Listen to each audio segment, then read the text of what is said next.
go. Hello, my name is Mark Hobart. I'm a catastrophist, and together with my colleague Kola here, we're going to present introductory video number 5. Did you see that coming, Nostradamus? And there's a summary. A hashtag search could be mutare fatum, to change fate. And the references, some of which are displayed here. I have read all of Nostradamus's quatrains several times before 9/11. The references thinking outside the box are right up here, which is a vital part of catastrophic thinking. And then I have references, business sector or nonfiction, references on prediction, dull disasters, your next 5 moves, looking around corners, upstream, thinking in the future tense, the next catastrophe, 3 steps ahead. These are going to be vital for your own studies.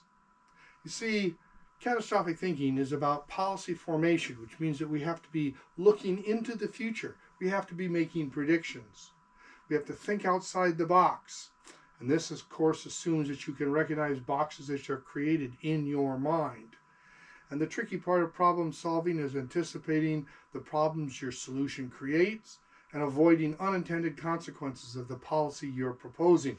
You have to be able to look forward, to think ahead. Now, predictions and prophecies have a bad reputation. They're lumped together with oracles, tea leaves, crystal balls, Puxatani Phil, a groundhog that foresees whether spring is coming, crystal balls, tarot cards, weather forecasters, chart readers for predicting commodity prices, political pollsters, notoriously bad at predictions. It's a skill, and in fact it's often characterized as a gift. But prophets are actually pretty bright people with the skill to craft believable predictions. Some prophets do not realize they're just using their brains to anticipate the future. They may even believe their predictions. And the most famous one, of course, was Nostradamus. And the expression here, did you see that coming, Nostradamus? There was a Dilbert cartoon. And Dilbert saw that the management plan was going to go nowhere, so he didn't invest any time or effort into it. They're having a meeting where the pointy-haired boss says, "We're canning this project, we're not going to do it anymore."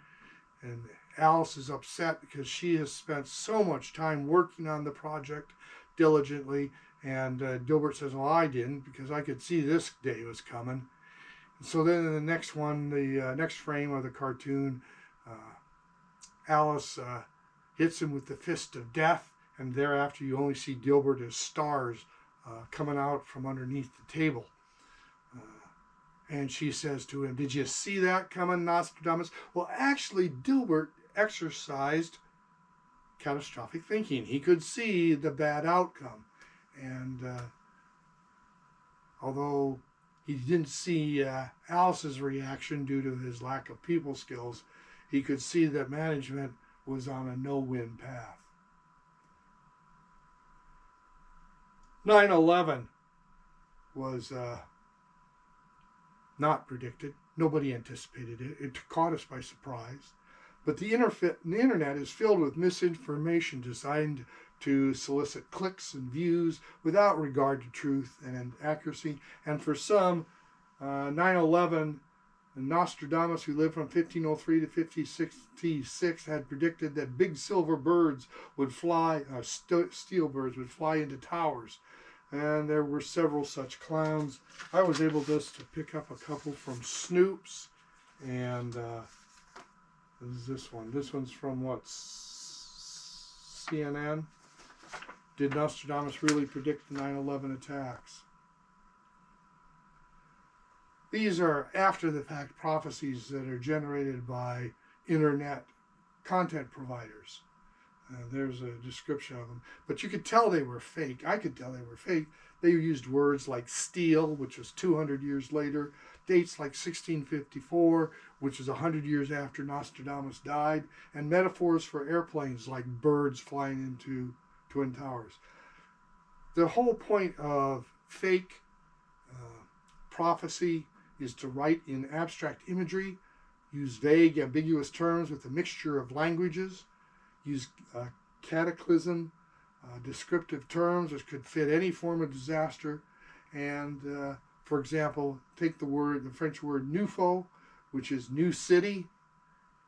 Okay, the closest quatrain that Nostradamus predicted back when he was alive was Century 1, Quatrain 87. It's a little verse. And there it is. I can't read it. But it's translated to something like, earth-shaking fire from the center of the earth will cause tremors around the new city. Two great rocks will war for a long time, and this will redden a new river. It's a stretch. But let's go back and say, the first line predicts an explosion. The second line predicts this will happen in the new city, New York City.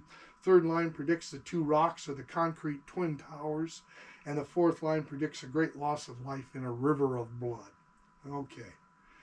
So the essential aspects of prophecy, what we can't overlook here, is that it addresses indirectly a number of key existential issues like free will, predeterminism, God's plan. Does God know all that's going to happen? Fate, destiny, and luck.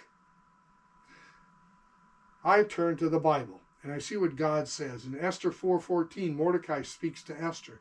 For if you keep his silence at a time like this during the persecution of the Jews in Babylon, the deliverance will rise for the Jews from another source, but you and your father's house will perish.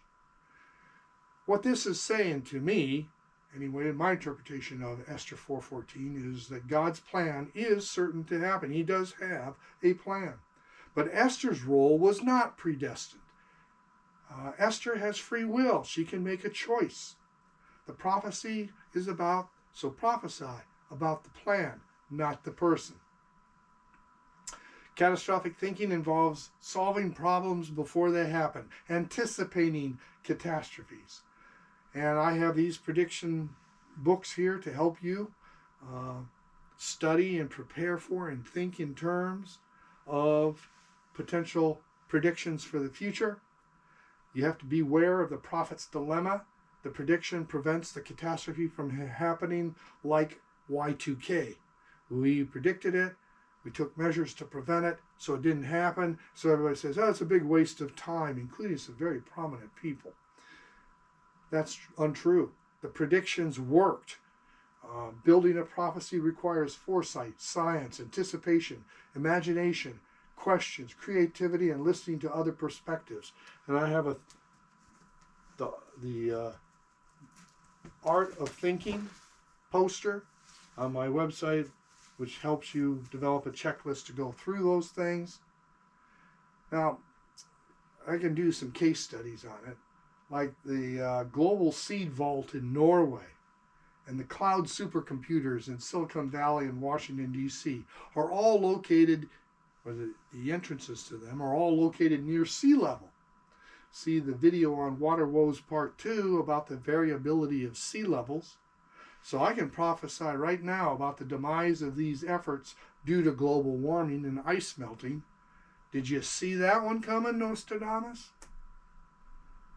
Making prophecies are fun and easy to do once you develop the skills to catastrophically think ahead. References on predictions will be listed earlier to assist you in developing the skill of prophecy. And I predict further that your future vision will become stronger if you find and read the listed books. And then I will have an appendix. Key slides will be highlighted in the PowerPoint, also on my website, and included here in the video. It's under construction. Please like, subscribe, comment, and share. Thank you. I have some protections here for myself, copyright, trademarks. Go ahead and use my works, but just give credit for it. And then I will end every video with a prayer for peace.